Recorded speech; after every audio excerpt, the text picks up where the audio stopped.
የአዲስ ምዕራፍ ሰዓታችን ላይ ደርሰናል። የዛሬውን ባለታሪክ አይተን እንመለስ።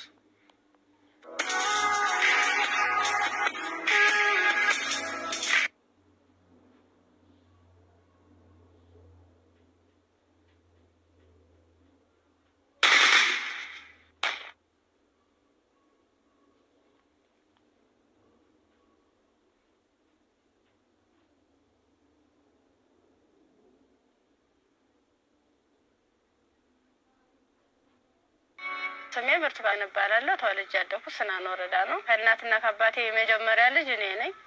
እኔን እንደወለዱ ነው አጋጣሚ አባቴም ወደ መንትን ያለ የተሰደደው። እናቴ በህይወት ያረፈችው በወሊድ ምክንያት ነው። ከዚያ በኋላ ምንድነው የተደረገው? አያቴ ጋር እንዳድግ ቆየው። ከአያቴ ጋር እየኖርኩ እያለ 8 አመት ሲሞላኝ ትንሽ እሷንም ይቸግራታል። እባካችሁ ልጅትን ለሰው ልስጥ እና ፈልጉልኝ ምናምን ትላቸዋለች እሷ ማለት ነው አያቴ አሉ። በ8 አመት ያስወጥተው ወሰዱኝ። ከዚያ እሱ የሁለት ልጆች አባት ነው፣ አንድ ሴትና የአንድ ወንድ እና እነሱን እያሳደኩኝ ልብስ የምሳጥብ የልጆችን ማለት ነው ካልሲ አጥባለሁ፣ ወጥ እንድሰራ ሙያ እንድለማመድ እነሱ እያበረታታችኝ ሴትዮዋ ኢቭን በዓላት ራሱ ሲኖር ማንኛውንም ነገር ሲኖር ለልጆቹ ልብስ ሰርፕራይዝ ይገዛላቸዋል አውደ አመት ምናምን ሲመጣ። እኔ ደግሞ ሴትዮዋ ከምትለብሰው ልብስ ትቀድና ጣጣጣፋ ጥንጥዬ ነበርኩ። እንትን ብላ በመኪና እንኳን አይሰፋም፣ እቤት ነበር በመርፌ ተሰፋው ነበር። እሱን ለብሼ እሄዳለሁ። ጫማም የተወረቁ የወደቀውን ልጆች ተጠቅሞ የጨረሱትን እሱን ስጎትት ምንስል የባለም እንደዚያው እየተማርኩኝ እያለ የሆነ የደረጃ ተሸላሚ ሆንኩኝ። እስከ 8 ደረስኩ። ከ8ኛ ክፍል በኋላ የሆነ ስራም ቤት ልብስ የሆነ እየጎረመስኩ ስመጣ ስራው እያያዘኝ ትምህርቱም እያያዘኝ እየከበደ ሲመጣ ስራዬን ለእንዴት ሙሉ ሰዓት እንትን እላለሁ። አልተኛም ነበር፣ 24 ሰዓት ነበር። ከዛ ዩኒቨርሲቲ 12ኛ ክፍል ጨረስኩ። 12ም ያው 392 አመጣው። ውጤት ከመጣ በኋላ ወደ ዩኒቨርሲቲ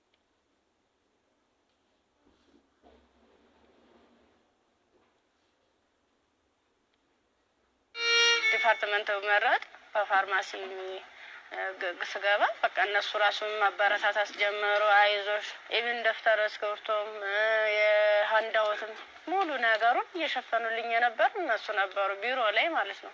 አሪፍ ውጤት ነበረኝ። ከዛ መጨረሻ ላይ ልክ 1 አመት ተማር፣ 2ኛ አመትም ተማር። 2ኛ አመት ላይ የተወሰነ ረብሻ ይከሰታል በሰዓቱ ማለት ነው።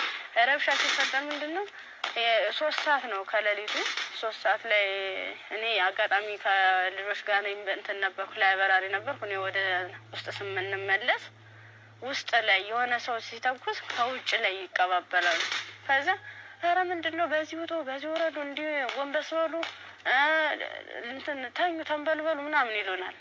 ከዛ ልክ እየተኛን እየተሳብን እንደባብ እየተሳብን እየሄድን እያለ መጨረሻ ላይ እዚህ ጋር ግቡ በቃ እናምልጥ እንደዚህ ያለን ሰዎች ለካ ውስጥም ውጭ የሚተኩሱ የነበሩት እነሱ ናቸዋል። ውጭ ላይ ስንል ምንም የትጥቅ ልብስ አልለበሱም። ከዛ አንደኛው ትጥቅ የለበሰው እዚህ ጋር ግቡ፣ ምክንያቱም እንደዚህ ድብልቅልቁ እየወጣ ነው እንዴ ህይወታችሁን ማትረፍ አትፈልጉም ሲለን እሺ ብለን ታርጋብገበን ሁላችን ሰዎች አንድ ላይ ወጥተን ገባን። አንድ ላይ ገባን። በቃ ፍስፍስ አርገው ይዘው ሄዱ። እየከለሉ ሄዱ። ምንድነው ወደ ጫካው ስንዳረስ ሰውነታቸውን መከለል ጀመሩ። ያ ማለት ምንድነው አይናቸው ብቻ እንድትታይ፣ ነገር ግን ሌላ አካላቸው እንትን ነው ሙሉ ብረት ነገር ነው። ስንገባ ምንድነው ኖርማል ወታደር ነበር፣ ግን እኔ ምን እዚያው ላይ እየቀየሩን ምን ሰዓት እንደቀየሩም አላየናቸውም። ከዛ እየሄድን እያለ ጫካ ስንጀምር መኪናውን ከዚህ በኋላ መኪናን መግባት አይችልም፣ ውረዱ፣ በእግራችን ዱብ ዱብ እያልን ነው የምንሄደው። ልክ በእግራችን እየሄድን እያለ እንትን አይናቸው ብቻ እንድትታይ ሌላቸውን ሸፈኑና ጸጉራቸውን ገለጡት። ያኔ ኬፕ ነገር ነበር የለበሱ። ጸጉራቸውን እንትን ሲሉት እንዲህ እንደሹ ቀጥ ያለ ነው። እንሄዳለን መንገዱ ያልቅም።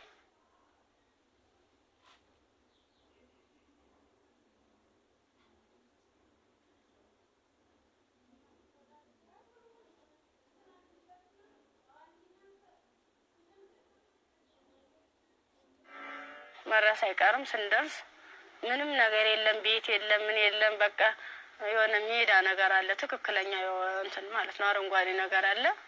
እዚህ ጋር ስፖርት ስሩ፣ ይህንን ስልጠና መውሰድ አለባችሁ፣ በዚህ ነው አሁን ያመጣናችሁ። ምንድን ነው እናንተን ፈልገናችሁ ነው። በቃ ለትጥቅ ስለፈለግናችሁ ስልጠናዎችን መውሰድ አለባችሁ፣ መማር አለባችሁ። ከዛ ሳናቸው እየዋልን እያደርን ትንፍስ እንዳትሉ እና ዳቦ ሲሰጡ እንደ ዳቦ ነው እንደ ንስ እያሉ ነው እንደዚህ የሚወረወሩልን ማለት ነው።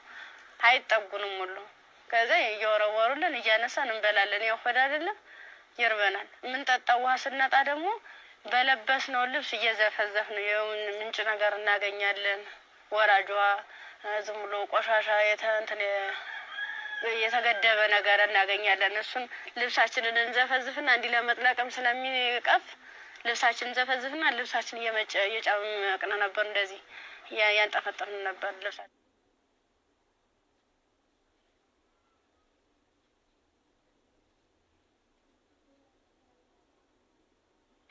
አመት ከ6 ወር ከሞላ በኋላ በቃ ስራችንን እንጀምር ይለዋል አንደኛው ማለት ነው። ስራችንን እንጀምር፣ ፕሮሰሱ አልቋል፣ ያቀርነው ጊዜም እስከዚህ ነበር፣ የምንፈልገውን ነገርም ተሳክቶልናል። አሁን ደግሞ እንቅስቃሴ እንጀምር ዳይ ምናምን አሉና መጀመሪያ ላይ ልብስ ነው አውልቆ የተባለ ሙሉ ልብሳችን እና አውልቀን ነው እንግዲህ እንደንተን ሶስቶቹ አራቶቹ ተሄዱ በኋላ እኔ 5ኛ ላይ ነበርኩ። በ5ኛው ሰዓት ላይ ምንድን ነው ታኛው ከተኛው በኋላ እየተካኩ ነበር ሲደፍሩ የነበሩ ማለት ነው።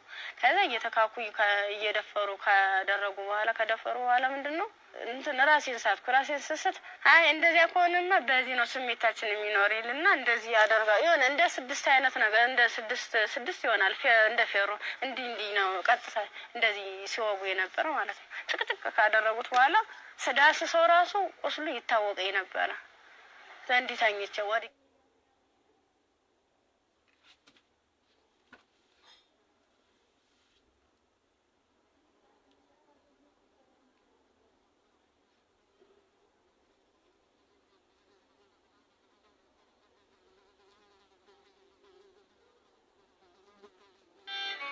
ከአንገት በላይ ደግሞ እንትን በምንድን ነው ጭንቅላቴ ነው 2 ሲመታኝ ይሄኛው ተከፈተ ጭንቅላቴ ማለት ነው። እንደዚህ ያደርገዋል ማለት ነው። ሌላስ ምን ይሻላል? ከዛ የሆነ እንትን የሚልም ነገር አለ ቢላ ማለት ነው። በሱ ይፈቀፍቀዋል ጸጉሬን ማለት ነው። ሲፈቀፍቅ እየደማ ነበረ። በዚህ ይተለትላሉ እንደ ምላጭ አይነት ነገር ይዘዋል። የሁሉ ትልትል ነው። ይህን ማህፀኔ ከተጨቀጨቀ በኋላ ምንም አላስታውስም።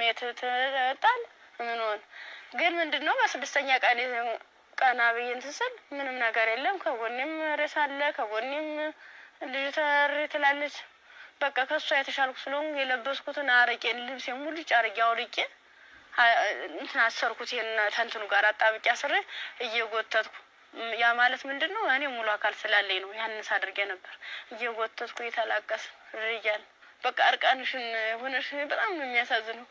ቁምጣ ነበረችኝ። ቁምጣዬን ደግሞ ያላስለብሰኝ ያለ ቁስሉ ማለት ነው። እንዲህ ክፍቱን አድርጌ ልብሴን ግን ሙሉ ቃኔን ለሷ ለበስኳት። የለበስኳት አንድ ቀሚስ ነበር እና ቁምጣ ከስር ለብሼ ነበር የለበስኳት። ልፍ በቁምጣዬ ማሰር አልቻልኩም። አውልቄ ሁሉ ሞክሬያለሁ። ሙሉ ደም ማለት ነው። ከዛ በሷ አሰርኩና እየወተትኩ ስል ገሩ ይመጣሉ በሰዓቱ ማለት ነው። ከዛ እንዲህ እያንዘላዘሉ እንትን ብላ እንደዚህ ተሸክሞ እያንዘላዘሉ ይዘዋት ይሄዳሉ። ከዛው ሲሄዱ እኔ አልሰማማ እንትን አልልም። በቃ እንደ አንቺንስ ገላጌ ተገኘ ብላኝ እኔ እንጂ ይብለኝ ደህል እንዴ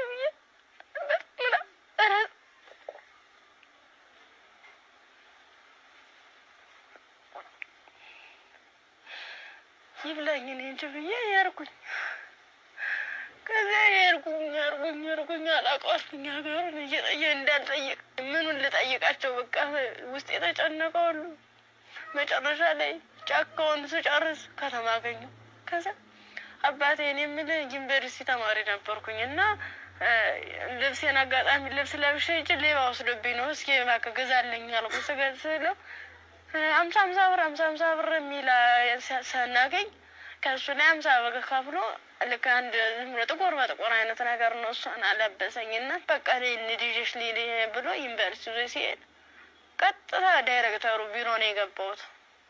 ከዚያ ቀጥታ ዳይሬክተሩ ቢሮ ስገባ ምንድነው ሙሉ ነገሩን አየ። ካየ በኋላ ሕክምና ውስጥ እንደገባ ማህፀን እንዲታሸግ ከአንገት በላይ ያለውም እንዲታሸግ ተደረገልኝ። አሳሸገኝ እያለ በቃ ሰለቹኝ ማለት ቁስሉም ሊድን አልቻለም። እነሱም ከአቅማቸው በላይ ሆነ። እኔ አማራጭ ምንድነው ዩኒቨርሲቲው ትምህርት ቤቱ ፊት ለፊት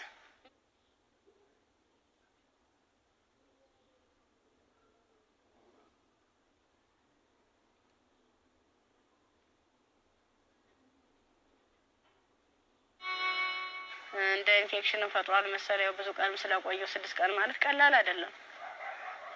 ያን እየቆራረጡ እያወጡ እያስተካከሉ እያጠቡ ሲሉ መጨረሻ የልብም ኬዝ እንዳለብኝ የታወቀም እዚያ ነው። ልክ በራሳቸው መኪና ነው ወስደውኝ አምጥተው እዚህ ጣሉኝ፣ አዲስ አበባ ማለት ነው። ከዛ አዲስ አበባ ሲጥሉኝ ምንድነው ወዴት ልሂድ በቃ ህይወት መስቀልቅል ላለብኝ እብድ ሆንኩኝ፣ አበርኩኝ። ከጊዮርጊስ ወደ ማርያም ሄድኩኝ። የማርያም ቀን ነው ልሂድ እስኪ ምናምን ብዬ ሰው በሚሄድበት እየተከተልኩ እዛ ስል ቅድስት ማርያም ይላል። እዚያ ቁጭ ብዬ እየለመንኩኝ ታገኘኛለች እና ብር ትሰጠኛለች። 50 ብር ተሰጠች። በኋላ ምን ፈልገሽ ነው ምናምን አይዞሽ ምናምን አለችኝ። እኔ እኮ እንደዚህ ተማሪ ነኝ እና በዚህ ረብሻ ምክንያት ነው እንደዚህ ተፈጠረው።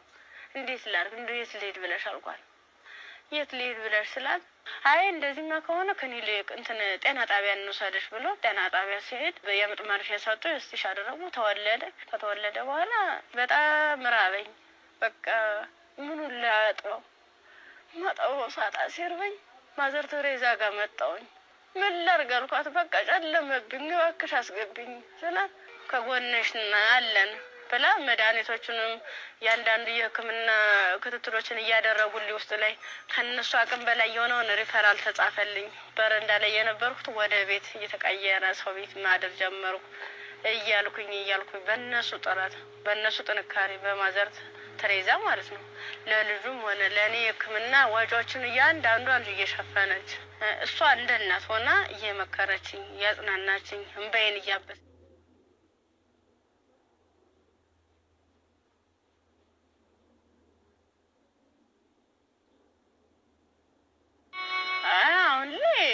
በጣም ከባድ ነው። ልጁም ከፍ እያለ ሲሄድ ጡት በማጥዋት በሚችልበት ሰዓት እየደከመኝ እያመመኝ ትንፋሽ ማጠር በቃ ድክም ይለኛል። መንቀሳቀስ አልችልም ያን ያክል ማለት ነው።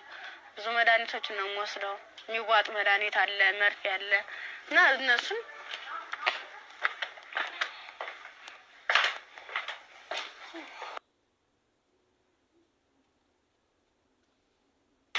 እነዚህ ነው መድኃኒት እየወሰድኩ ያለ። በቃ እነዚህ የሚዋጥ መድኃኒት አለኝ፣ መርፌ አለኝ። ይህን ነገር ነው እየወሰድኩ ያለው እና ይህን መድኃኒት ስወስድ ደግሞ ለእኔ የሆነ ማለት ምግብ ያስፈልገኛል። የምበላው መጠጣው የለም። የምታዩት ነው ደረቅ ኮቸሮ ነው። አሁን ቅድም እንደውም ሳዘጋጅ ነበረ ኮቸሮ እዚህ አለኝ። ዘፍዝፌ ነው ይሄን ነው እየበላ ያለሁት። አሁን የረስ በራስ ብሏል። የዘፍዝፌው ስለቆየው ቅድም ነው እናንተ ቀረጻ እያዘጋጃችሁ ያለ የዘፍዝፍ ማለት ነው። የዘፍዝፍ ካለ በኋላ ለልጄ ምንድነው ፍትፍት አድርጌ እኔ የምበላታለሁ፣ እሱም የሚበላት ይችን ነው እና ሙዝ ምናምን እገዛለታለሁ። ብስኩት መጠለያ ያስፈልገኛል። አሁን ያለበት ቤት ስፖንሰር 1 ወር ከፍሎልኝ ነው ሄደ። ሌላውን ግን እየለመንኩ ነው ውጭ ላይ ማለት ነው። የሆነ ነገር የሆነ ልጅውን ወደ 3 ወር አለፈው ሰው እንድንቆጣጣው ማለት ነው። መታጠቢያ ሰዓት የለም። ብቻ ቃላት የለኝም። በቃ የድረሱልኝ ምንም አንድም በቃ ወደ ፊትስ ምን አይነት ህይወት ነው የሚኖረው? ምንድን ነው የማደርገው? ለመናገር በጣም እየራበኝ ነው። በቃ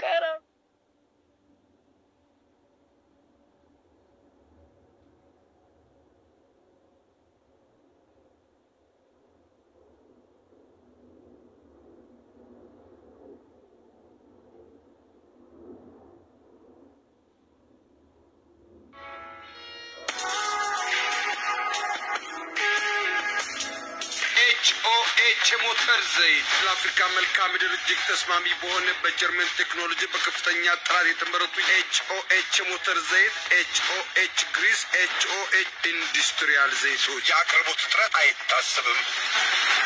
ኦቪድ ሪል ስቴት ልማትን ራዕዩ አድርጎ እጅግ ግዙፍ በሆነ ቦታ ላይ 60 ሺህ መኖሪያ ቤቶች የሚገነቡበት ስማርት ከተማ ለቤት ፈላጊዎች ለማስረከብ 24/7 ሌት ተቀን በመስራት ላይ ይገኛል። ራዕያችን ልማት ነው።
ኤዲሰን የኤሌክትሪክ ዕቃዎች፣ ኤዲሰን አምፖሎች፣ ማከፋፈያዎች፣ ብሬከሮች፣ ሽቦዎች፣ ኤዲሰን ስታቢላይዘሮችን ከተለያዩ የኤሌክትሪክ መደብሮች ያገኟቸዋል።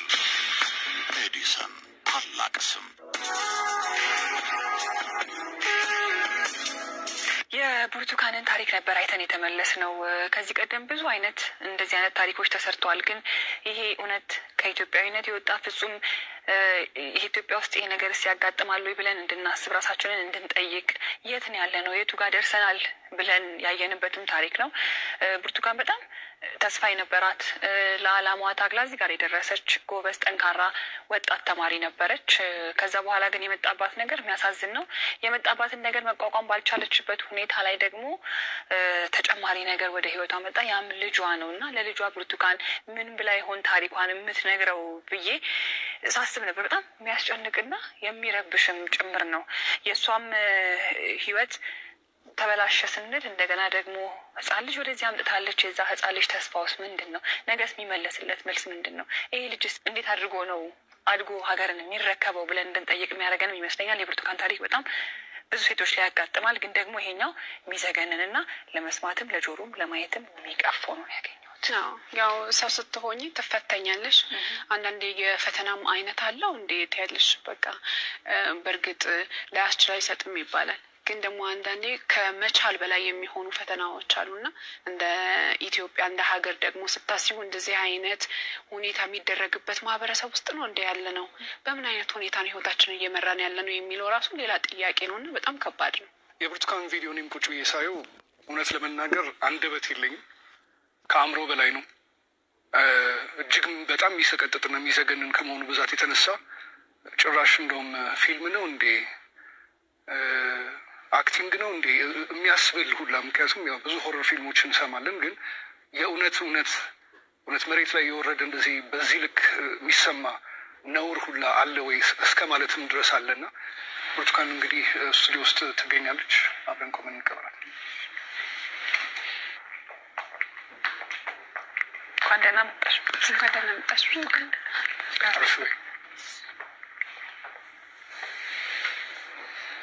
እንዴት ብርቱካን? እንኳን ደህና መጣሽ። በጣም ነው የምታምሪው። በጣም ቆንጆ ከለሯ ራሱ እንዴት እንደሚያምር። ያው ዩኒቨርሲቲ ስንሄድ ሁላችንም የምናስበው ነገር አለ አይደለ? ቤተሰብ ጋር ያለው ደስታ አለ፣ ስትሄጂ የምትዘጋጁ ዝግጅት አለ። ከሄድሽ በኋላ ደግሞ ያው ቤተሰብ ነው ገንዘብ የሚልከው ፈልገው ነገር። ያን ጊዜ እንዴት አሳለፍሽው? ስትሄጂስ እንዴት ነበረ? ስሄድ 300 ብር ነው የተሰጠኝ። ያ ማለት ያቺ 300 ብር የሆነ ቦታ ላይ ትላካልኝ ማለት አይደለም፣ አድርሶ የሚመልሰኝ ነው። አመት ሙሉ የሚዘልቅ ማለት ነው። ጓደኞቼ በፕሌን ጓደኞቼ በመኪና እየተመላለሱ በዓላትን ሲውሉ፣ እኔ ግን ለአንድ አመት ተብሎ 300 ብር ነው ካልኩሌት ተደርጎ ይሰጠኝ ነበር። ስንት ነበር ትራንስፖርቱ? 150 ብር ነበር ሄጃው። እንደ ሴት ደግሞ ለሴት የሚያስፈልግ ነገር አለ፣ የምንቀባው አለ፣ የተፈጥሮ ጉዳይ አለ። ለዚህ ሁሉ ነገር ገንዘብ ያስፈልጋል። በምን ነበረ ያን ነገር? ጓደኞች የተሻለ ህይወት ነበር እንትን የሚሉ ባለሀብት ልጆች አሉ። እነሱ ነበረ የሻር እያደረጉ እያዋጡ ነገሮችን የሚሸፍኑ ኢቨን ሞዴስ ራሱ ይገዙልኝ የነበሩ ጓደኞች ነበር ከጎን ያሉት ማለት ነው። እሺ ከዛ በኋላ ያ ሁሉ ነገር አለፈና ዩኒቨርሲቲ ገባሽ። ዩኒቨርሲቲ ገብተሽ 2ኛ ዓመት ተማሪ ሆነሽ ነው ይሄ ነገር ያጋጠመሽ። እንዴት ነበር እስቲ ጊዜውን አስታውሽ? ማለት በጣም ነው የሚከብድ። 3 ሰዓት ላይ ልክ ከላይ ወረ 3 ሰዓት ዘጋብኝ። መመለስ አልፈልግ ወጣሁኝና የሆነ ይሮራጣሉ ማለት ነው ሰዎቹ። ስንሄድ በቃ ኧረ እንደዚህ ተኩስ የተነሳ ለምን ትሄዳላችሁ? በቃ በዚህ ሄዱ በዚህና እንትን በሉ እዚያ ካግቡ ምናምን ሲሉን እኛ በሰዓቱ ተኛን ተቆርቁሮ ነው የመሰለን። እኛ እንደዚህ ለማትረፍ ነው ብለን ተንደርድረን ራሳቸው መኪና ገባል። የእነሱ መኪና ምን እንደሆነ ረብሻ የሚፈጥሩ ሰዎች በመጡበት መኪና። አዎ ክፍት ነው ከኋላ። 1 ዓመት ከ6 ወር ነው እዚያ የቆየነው ጫካ ውስጥ ምንም ነገር ሳይፈጠር። ዓመት ከ6 ወር ምን ነበር የሚሏችሁ? ትጥቅ ነው ልንቀየራችሁ ነው ትታጠቃላችሁ፣ አለበለዚያ ያሰብነው አለ እሱን እንሰራለን አብረን ምን ይሆናል እያሉ። የት ነበር የምታድሩት? እዚህ ውጭ ላይ ብዙ ጊዜ ዛፍ ነበር እንዲተከልል እንትን መሌ ነበር። እዛ በምትሆኑበት ጊዜ በተለይ ለሴቶች አስቸጋሪ ሁኔታ የንጽህና መጠበቂያ ማግኘት ነው። ያንንስ እንዴት ነበር የምታሳልፉት? የምን ንጽህና መጠበቂያ ነው? በቃ ዝም ብለን ስናክ ነበር የምንውለው። ከ1 ዓመት ከ6 ወር በኋላ ምንድን ነው የተፈጠረው? መጨረሻችን ላይ ሰልፍ አሳለፉን። እርቃናችንን አውልቀው ልብሳችንን ካወለቁ በኋላ ሰልፍ ሲያዙ፣ እኔ አጋጣሚ ከ5ኛ አካባቢ ላይ ነበርኩኝ። ግንኙነት ከተደረገ በኋላ እንዲህ ሲጨቀጭቁ ራሱ በፌሮ ሲወጉ አላስታውስም። ደንዝዟል ሰውነት። ምን ያህል ሰው እንደተደረገ ምን እንደተደረገ አላውቅም። በ6ኛ ቀን ስነቃ እንደ ማበላ ነው የሚፈሰው። እሷ ደግሞ አንድ አካል ስለጎደላት ምንድን አማራጭ የለበስኩትን ልብስ አውልቄ እሷ ነገሮቿን አስሬ ነው ቅፋ እየጎተትኩ ጀመር የጀመርኩ። እንዳላዝላት አልችላትም። ከዚያ አብረን ነው እኮ የምንሄደው አንቺን እኮ ትችሻለሽም ስትለኝ እንዲህ ሆነን ሁለት አካለ ስንኩል ማን ይቀበለናል አልኳት። ምክንያቱም ማንም ቢሆን እንደዚህ ደሜ እየፈሰሰ እንደዚህ ምድሩ ሁሉ ጨልሞብኝ ነገ ወዲያ የተሻለ ህይወት አገኛለሁ ብዬ ነገ ወዲያ ጥሩ ቦታ ደርሳለሁ ብዬ አሰብኩት ስለኝ በቃ መጨረሻው እንደዚህ ሲያመር እንደዚህ ሲሆን በጣም ከፋኝ። በቃ ለሁሉም ነገ ወዲያ እንዴት ነው የምሆነው? ምንድን ነው ማድረግስ የምችለው? በምን አይነት መልኩ ነው ህይወቴንስ መጠገን የምችለው? አይዞሽ የምለኝስ ማንኛው ሰው ነው? በቃ አለው እንደዚህ። መጨረሻ ላይ ምንድን ነው ጎዳና ተዳዳሪን የሆንኩት። ጎዳና ነው ወድቄ በቃ እኔ እንጂ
አንዳንድ ታሪኮች ለመስማትም በጣም እጅግ በጣም ይከብዳሉ። እኛ ጋር ይሆናሉ ይፈጠራሉ ብለንም እንጠብቃቸው አይደሉም። ሴት መሆኑ ለመስማት ይከብዳል። ሰውም ሆኖ ለመስማት እንደዚህ አይነት ታሪክ ይከብዳል። ያው ከመሞት መኖር ይሻላል ይባል የለ። እግዚአብሔር አንቺን በዚህ ፈተና ውስጥ አሳልፎ ዛሬ ላይ ሲያደርስሽ ምክንያት የለውም ማለት አንችልም። በፈጣሪ ስራ ማንገባም፣ ግን በጣም ጠንካራ ነሽ። እኔ በዚህ ሁሉ ችግር ውስጥ ያየሁት የአንቺን የመንፈስ ጥንካሬ ነው። አሁን ላይ ልጅ አለሽ። ልጅሽን ስታዩ ምን ይሰማሻል? ይከፋኛል በጣም። ምክንያቱም እሱ ባይኖር ይህን ያህል እንትን አለልም ነበር ማለት ልጅ ስትይዥ ከባድ ነው። ለልጅ ስትይ እያልሽ የሆነ ትታሰሪያለሽ። ልጅ ነው እንጂ ራሴ አትይም። በቃ ምን አለበት ወይ ጤነኛ ልጅ በሰጠኝ ኖሮ፣ ካልሆነ ደግሞ እኔም በሽተኛ ልጅም በሽተኛ እንዴት ነው የማደርገው? ልጁን ለማልቀ 2 ነው 3 ጊዜ ጥዬ ሁሉ ይቻለሁ። እዚያ ውጭ ላይ ተመልሽ እንዲህ ሳይሆን እማ እያለ ወደ እኔ ይመጣል። እናፈሩን በበላሁት በቃ አብረን እንሞታታለን ብዬሉሽን መቀፍ አድርጌ እንደገና ራሴን ይቅርታ ጠይቄ እንደ ትልቅ ሰው ጥያቄና መልስ በራሴ እየተመለሰ እንደዚህማ ከሆነ ሽናን ዶዬ ከፍ አድርጌ ሸው ሄዳለሁ። ያሳደጉሽ ቤተሰቦችሽ በጠፋሽበት ወቅት ከዛ ሁሉ ነገር ሲሆን ይህን ሁሉ ታሪክ ያውቃሉ፣ ግን አልቀበልም ያለ። አሁን ላይ ጤናሽ እንዴት ነው? ሕክምና በጣም ያስፈልገኛል። ከሕክምናም በላይ የምክር አገልግሎት ያስፈልገኛል። ነገ ብርቱካን ምን ብታገኝ ትመኛለች? እኔ አሁን የምፈልግ አንድም በጤንነቴን የሚከታተለኝና በቃ ትምህርቴን መማር የምፈልገው ወደፊት የተሻለ ህይወት መኖር እፈልጋለሁ። ልጅን በጎን አይኑን እያየው እየተጫወትኩ አብሬ እንደ እናት እንዳባት እንደ ወንድም ከጎን የሆነልኝ እሱም አድርጎኝ ጠበና እንዳያገኙ ተሻለ ህይወት እንድደርስ ነው የምፈልገው። ዛሬ ወደ አዲስ ምዕራፍ የሚያሸጋግሩሽን ስጦታዎች እኛ እናበረክትልሻለን። እንግዲህ ብርቱካን በጣም ብቻሽን በከባድ ሁኔታ ልጅሽን እያሳደግሽ ነው የምትገኘው። በመሰረታዊነት በመጀመሪያ የሚያስፈልግሽ ደግሞ የቤት ኪራይ ድጋፍ ነው። የቤት ቴሌቪዥን ይሄንን ስለሚያምን ደግሞ የ1 አመት ያለምንም ሀሳብ ከልጅሽ ጋር ሆነሽ ራስሽን እስክትቋቋሚ ድረስ የ1 አመት የቤት ኪራይ ይሸፍንልሻል። ሌላው እንግዲህ እኔም በጣም ተርቤ ያለው ልጄንም ለማጥባት ደግሞ መብላት አለብኝ። ካልበለው ደግሞ ወተት የለም ጡቴ ብለሻል። እውነት ነው። እናት ስንሆን ደግሞ የበላነው ሁሉ ደግሞ ወደ ልጃችን ነውና መብላት፣ ራስን መጠበቅ ራብ መጥፎ ነው ይባላል። እውነትም መጥፎ ነው በጣም። ስለዚህ የ6 ወር አስቤዛ ደግሞ የቤት ይሸፍንልሻል።